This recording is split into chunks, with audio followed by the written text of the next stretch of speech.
Kumbadei ke rukom saling esang ma hadi bulosa jet kumu MP Lok Sabha Natura Parliamentary Constituency lengba ke result election men hak sautrik jelio arajar pusau hak step shipotrik jelio arajar pusau uwan mi sha assembly secretary ban IT yak city ban e no yak kam kum UMLA ka gambagre yak city e no kam kum UMLA saleng la IT hau commissioner and secretary assembly u Dr. Andrew Simons kumta da ka jing e no kam saleng ka gambagre constituency kan sa thli tat hadu ban da jet biang da wei no mi bat ka congress kan yele ban bat biang ya ketika assembly constituency kuman syukudo ka congress leng bau saleng kala penkut ya ki sau san snem ka jingmi khmat lok sabha da ka ba ki dei na ka long yeng ulet porno e sangma da ka ba penlem ya ka kertong ka NPP ka angka tha ke sangma habakren sikila pthai khobor usaleng loong bo unyakren hayeng darbar thawan lok sabha ya ki resolution bala manjur hayeng darbar thawan ka jala bandawa pentrikam nak sarkar India kata ka jing pentrikam ya ke na line permit bat ka jingdawa itu ya tien khasi bat garo haka credit bapra ka riti sanchar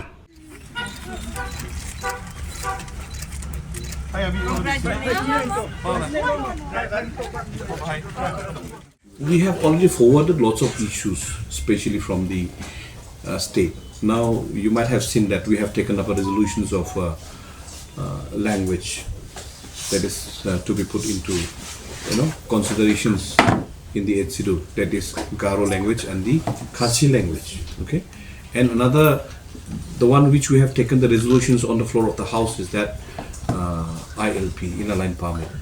We will try. I'm not saying that we will get it.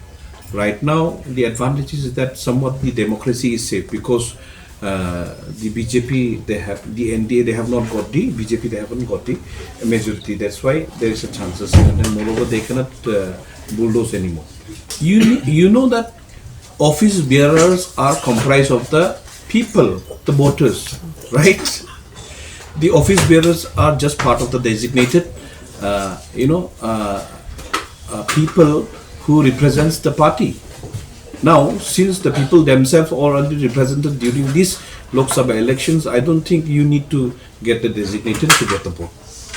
It's the people wills and the choice. We will discuss with my people first, and then after that with the party, with all the party leaders from here, like Sir Pala, we've got Madame Deborah, we've got women's wing also, so Ma'am Joplin, with all the others, and then with my constituent, of course.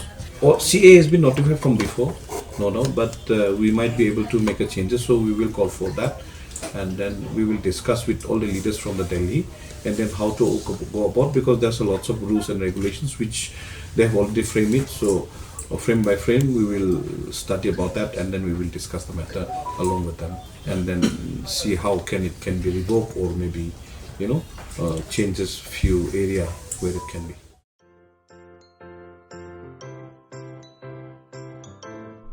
जब राजू को अपने महीने के ration का चावल मिला तो उसने देखा कि कुछ चावल के दाने बाकी दानों से अलग लग रहे थे। राजू को कुछ ठीक नहीं लगा। उसने इस बारे में अपने दोस्त देव से बात की। देव, मैंने इस बार फोर्टिफाइड चावल लिया था जिसमें सूक्ष्म पोषक तत्व मिले हुए हैं, पर मुझे इसमें प्लास्टिक जैसा कुछ दिखाई दे रहा है। मैंने भी सुना है कि आजकल प्लास्टिक के चावल आम चावल में मिलाकर बेचे जा रहे हैं। इसके बारे में मैंने एक वीडियो भी देखा है जिसमें उन्होंने चावल से बॉल बना दी थी।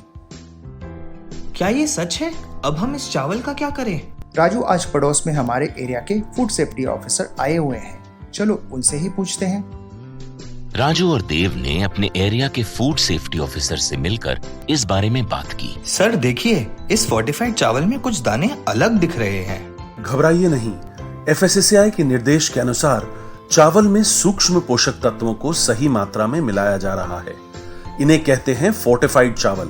फोर्टिफाइड चावल के दाने चावल का पाउडर और सूक्ष्म पोषक तत्व जैसे विटामिन B12, फॉलिक एसिड और आयरन को सही मात्रा में मिलाकर बनाए जाते हैं। फिर इन्हें आम चावल के साथ 1 दाना प्रति 100 दाने के अनुपात में मिलाया जाता है। अच्छा, पर ये बॉल जैसा क्यों हो जाता है?